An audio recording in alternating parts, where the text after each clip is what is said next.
إني ألقى الإناس في صومي وصلاتي ودعائي للرحمن وجميع الطاعات.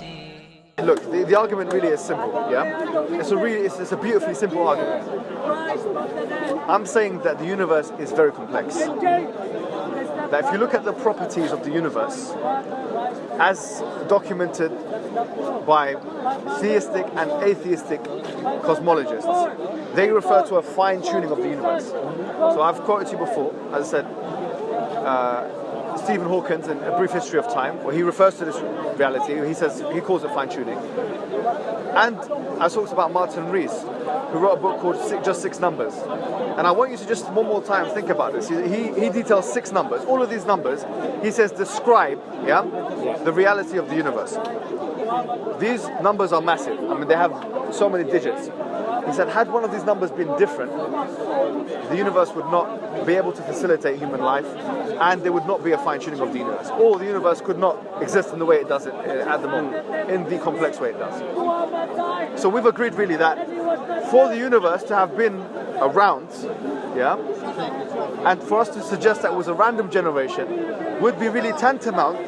The probability of this is 0. Yeah. The probability of 0.0, like so many digits, and then maybe a 1. Interject. You said for the universe to be around. I don't think that's the case. I think it's the universe to be around as we understand it, and in a situation in which we can survive. Yeah. Okay?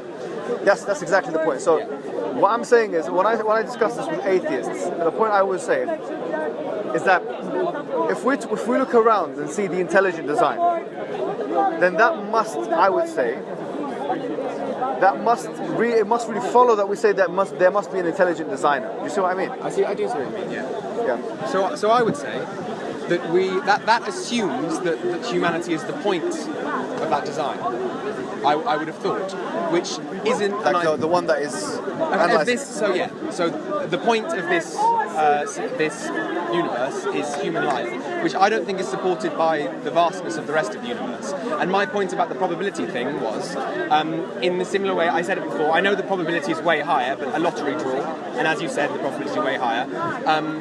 Any probability of any numbers coming out is infinitesimally small. Yeah. If it were 1 million numbers in the lottery, it would be even smaller. Just because one happened in one draw doesn't mean it wasn't random and it wasn't chance. And I think to say that this is the situation in which humans can exist suggests that humans is the point, which I think is an assumption. Right. No. So you're saying that because my argument rests on the fact that a human being is the sentient creature who is looking around himself and coming to conclusions. And you're saying really it doesn't fit the bill to suggest that this human being is the only sentient creature perhaps in the vastness of the universe. No, not necessarily. I'm saying that were things slightly different, one of the 6 numbers slightly different, yes, everything could have been different, and that's fine. It doesn't require humanity to sorry, I didn't explain that very well at all. I'm saying that humans being alive is no evidence that things couldn't have been different. Yeah, no, I don't disagree with your point there. I mean, I'm not talking look, when we talk about human beings, we are talking about biological creatures, physiological creatures, psychological creatures, in the context of the cosmos, yeah? My argument is about the cosmos. It's an argument based on like the natural world we see around us. Human beings are the creatures which basically, as we are doing now, we can't get around it. Consider the universe. We're considering it, the universe, or analysing, evaluating the universe, trying to find out how we fit into the universe.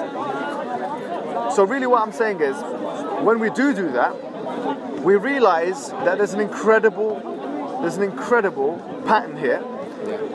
Had it been different, there would not have been a fine-tuning, according to the physicists and cosmologists. And we couldn't exist. And human life, or life wouldn't exist. Do you see what I mean? I don't think that doesn't necessarily follow.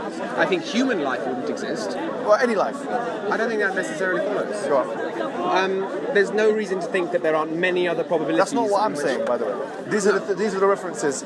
I mean, so these are the physicists that you're referencing. I realise that. I think our life could not exist as it is now but I think there's no reason to suggest that life is the point of the universe, and that there might be many other probabilities where things are different, in which other things could happen. The whole universe could be different. Just because it happened this way is not evidence to suggest that someone chose this way. No, it happened this way, and this way facilitated human life. Yeah. Had it not happened this way, yes, human life wouldn't be facilitated. So what I'm saying, had the numbers been different, we wouldn't be around to talk about this. Yeah. So the fact that you've got such a probability that suggests that the universe couldn't be in a random generation is really an evidence. It's a testament to the reality that the universe could not have been a random generation. Do you see what I mean? I see what you're saying, but I would reject it for the same reason, because you're saying that if things were otherwise, we wouldn't exist. We do exist, therefore someone tuned those conditions. Something designed those conditions. Yeah. So I'm saying that the universe. One more time. So say that one more time. So you're saying. So my understanding of what you said is that if everything were different, then we couldn't exist.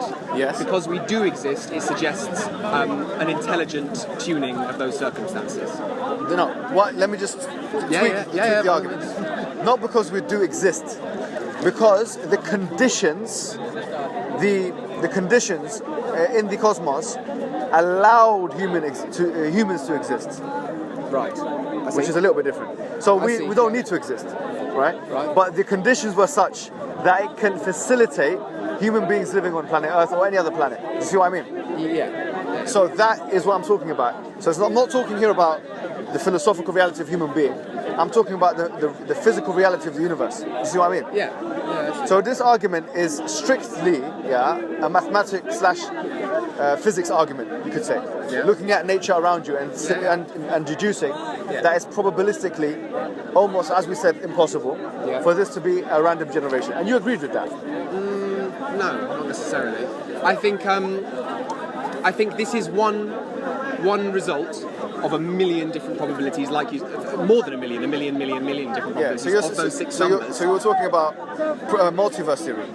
No, not again. No, sorry, I said not again because I said it last time. I don't mean that at all. I mean that, similar to the lottery draw, a lottery draw with a million numbers, each one of them would be ludicrous. That each universe, there was a million universes? No, I'm saying there's one lottery draw. Okay, with so a million one universe. One lottery draw. The probability of it coming out in any order was infinitesimally small. Yes. But that doesn't imply that someone fixed the draw. That just means the probability was... Do you see what I'm saying? Yes. So I'm not saying there were a million draws in multiverse. No. I'm saying a single draw was improbable. So do you want to live your life? Yeah? I mean, really. This is my question, because you seem like a reasonable person, honestly. I like your argument. It makes sense. I like yours. It's one of the better ones I've heard. Thank you. But it's a very simple argument. What I was saying is that what I've heard that you've just said now is that the universe, really you compared it to a lottery ticket. So the fact that the universe could have been randomly generated the way it is like the same thing as going and basically doing the lottery and getting all your numbers right. Well, we know, me and you, that the actual probability is much greater than that, yeah? Oh, yeah. So I'm saying if it were a lottery draw and there were a million numbers rather than just 6 or 10 or whatever, I don't know. I don't do the lottery. No, the probability's too small. But you see the point? Yeah. But you're living your life. Yeah. Okay, think about this, please, yeah? You're living your life as an atheist, suggesting that very thing, that there was a big lottery number of a million numbers, not just 12, yeah? And that someone guessed all of those numbers right. That's tantamount to what you believe in. I guess so, yeah. Yes, okay. Now, do you see that... I'm not sorry, if I may just quickly, someone guessed. I'm saying that a draw happened. Yes. And so just because the draw... Hawkins have guessed it. It's 10 times the power 500. Hawkins have guessed it and said that the calculation for it is 10 times 500 that being a mistake. Yeah. 10 times 500. Can you imagine to the power of 500. The power of 500. Yeah. I'm saying it. I'm not disagreeing with the probability. It's a mistake, not because anything else. No, I'm not saying it's a mistake. I'm agreeing that the probability is infinitesimally small, but I'm saying just because it's small doesn't imply that it didn't happen. Just like how one lottery draw doesn't imply. So what I'm saying is you're admitting that it's so infinitesimally small, but then you're saying that it must have happened anyways. Yeah. Okay. But isn't that quite? Sorry, but you're an intelligent guy. Isn't that quite ridiculous? Because wouldn't it be more appropriate here to say, instead of believing in a lot, you know, it's really like this. If I have a big bag, yeah, of a billion letters, different letters, Yeah. and I throw it, yeah, and it becomes like Shakespeare. Shakespeare's Macbeth Monkeys and is there. typewriters. Do you know what I'm saying? Yeah. Now, if I said I got a big bag here of a billion letters, I'm going to throw it on the streets. Yeah? I'm going to do it right now. 1 second. Let me throw it. And then it actually becomes Macbeth. Would you Macbeth and maybe Hamlet as well, and you know, Romeo and Juliet and all of it in order, and you know the way he said it, word for word, letter for letter. You know, it would not be something you would put your money on, right? No, but I would say if you did throw the same bag of letters, any combination in which they landed is as probable as it landing in Shakespeare's order. Even if it's random, any order. Yeah, but that's not what I'm saying. So I'm saying, so to believe that if I threw it and it becomes Hamlet. I'm not saying we don't make sense either. Yes. So you wouldn't take this kind of probability. No, but I would. You wouldn't put your life on this, would you? Or it resulting in Hamlet? Yeah. No, of course. You would not. No. So okay, if you wouldn't put your life on it, so why are you putting your afterlife on it? because what you're doing is you're implying that we are as designed and detailed and complicated as Hamlet, and I reject that idea. I'm saying as a purpose, you mean? And I've just used the probability kind of. Yeah, no. But what I'm saying is when you throw the sack of letters, it's going to land in an order, and each one of those orders makes sense. No, it doesn't make sense. Not necessarily. Oh, it can land in a random order, and each one, any order it could land in, the probability is very small. Yes. But it did land in one of them, just like our universe did exist. Yeah, no, but that's not an argument against what I'm saying at all. Do you see what I mean? No. Do you know why it's not? Tell me. Let me tell you why it's not. If I say to you, look, the lottery numbers are 12, 15, 9, 6, 4, 5, 6, 8. But then someone says it could have been 1, 3, 4, 9, 7, 8, 9. And the probability of it being this and this is like this, and so it's the same. But it doesn't mean, I'm not talking about the fact that they've all got the same probabilities. I'm saying, what's the probability of the numbers being this? Right. Do you see what I'm saying? Yeah. I don't care about the rest of the probability. I'm just talking about one variable here, which is the universe. So it's very small. Fine-tuned. The fact that in the first instance that all of the probabilities were the same of it landing in whatever sequence doesn't negate the fact that the probability is so small of it landing on a particular sequence. Yeah. So I'm talking about the particular. This particular, which is the universe here, in this analogy, according to, as we said, cosmologists and physicists, the probability of it being a random generation is infinitesimally small. Yeah. So we have to think to ourselves now, how did the universe come to be what it is? Now we have 2 or 3 different options. One option is to maintain that it was a random generation, which is, as we said, a ridiculous, kind of like impossible option. I don't accept that. Okay, forget the word ridiculous. But I would say almost impossible. We agreed, yeah?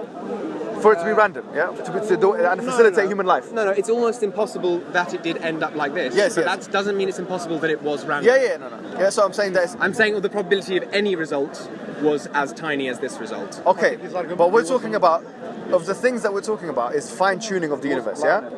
So I'm saying that what is the probability that the universe was fine-tuned for any human life or any life to exist? And we're saying that the probability of that reality, which would mean that we as human beings are here. From Big Bang, they've studied it, and they did this study, and they say there might be like the only solution they have now, even believe in God or believe there is other planets like our planet. And this probability is large number, 16 million. Yeah. Zeros, man, zeros. To have a probability, we have same planet like ours, and we don't have. Just because they don't want to believe there is a God, there is creation.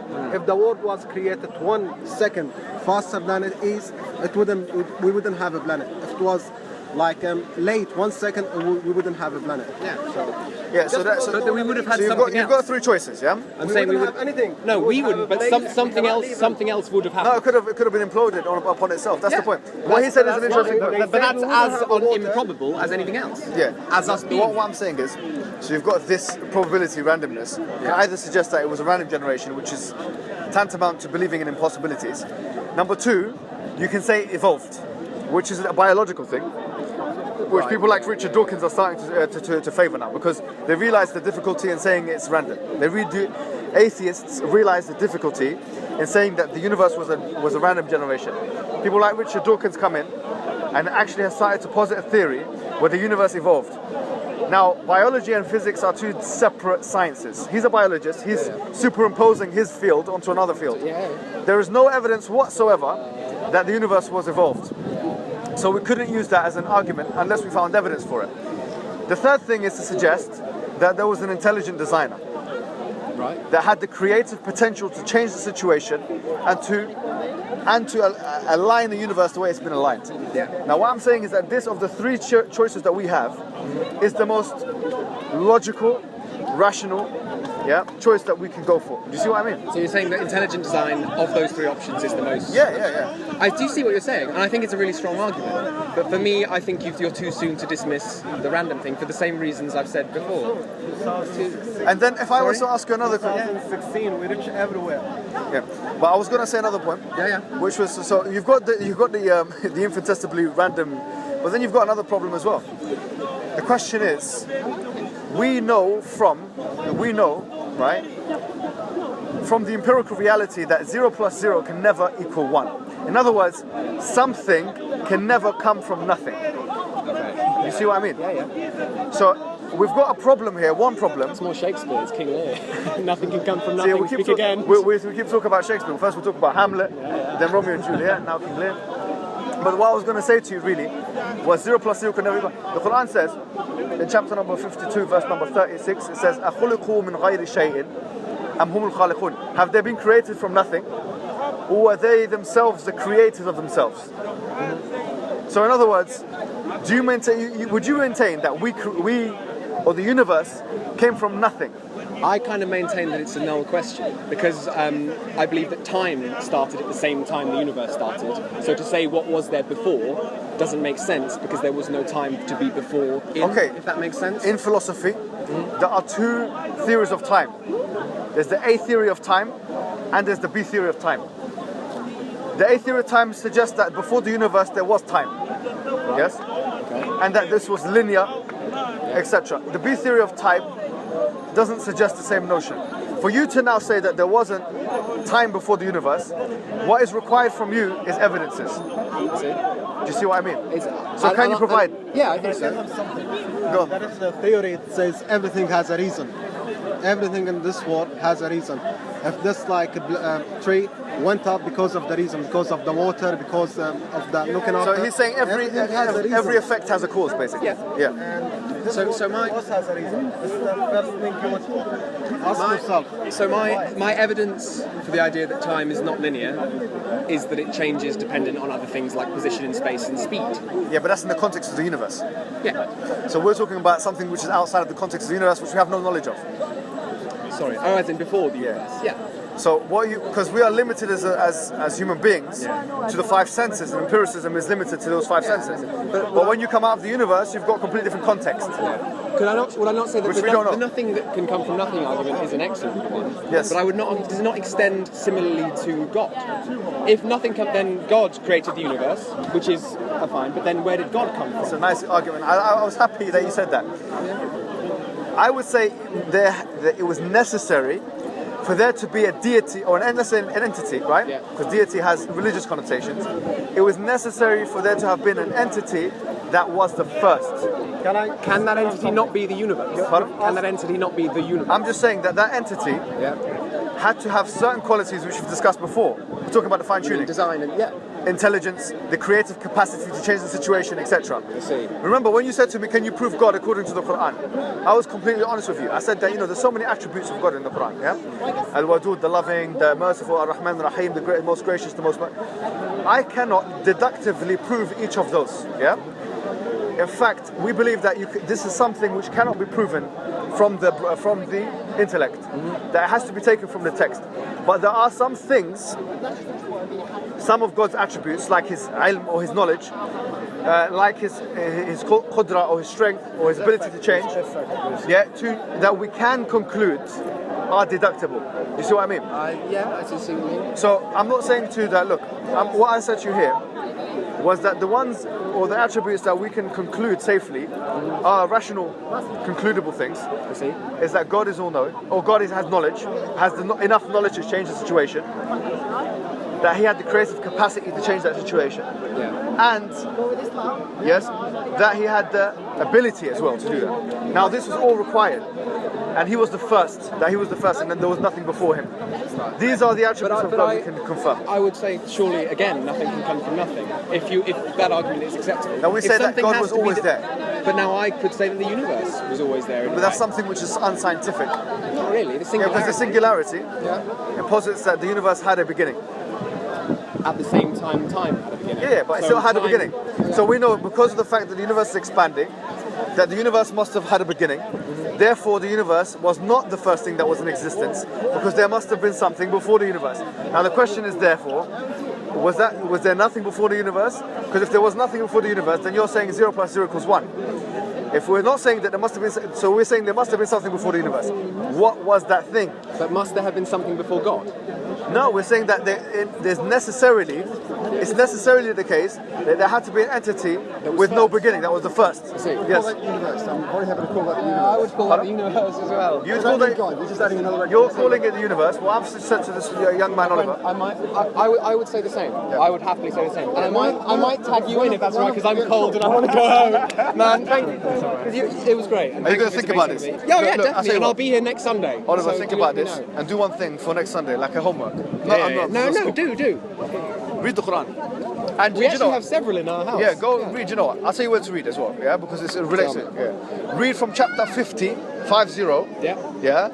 To chapter 57. And then I'll come back and I'll talk to you. And you come back and talk to me. No, don't read it from chapter 1. Read it from chapter 50. Chapter 50 to chapter 57. That will take you about 15 minutes. Yeah, 20 minutes to read. Thank you very much. Yeah. Thank you very much. I'll come back next Sunday and we'll talk again. That's right.